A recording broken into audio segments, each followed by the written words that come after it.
Oh. The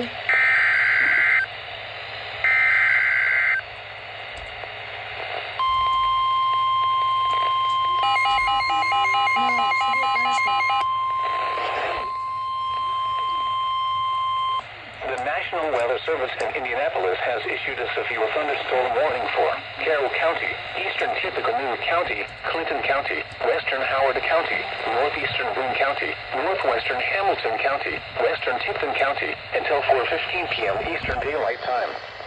At 3:23 p.m. Eastern Daylight Time, severe thunderstorms were located along a line extending from near Goodland to 13 miles northwest of Danville, moving east at 65 miles per hour. Expected hazards include 60 miles per hour wind gusts and quarter-size hail. This is a radar-indicated threat. The following impacts are expected. Hail damage to vehicles is expected. Expect wind damage to roofs, siding, and trees. Locations impacted include Yeoman and Camden.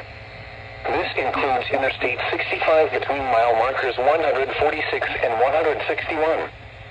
For your protection, move to an interior room on the lowest floor of a building. Repeating, a severe thunderstorm warning has been issued until 4:15 p.m. Eastern Daylight Time for the following counties in Indiana: Boone, Carroll, Clinton, Hamilton, Howard, Tippecanoe, and Tipton.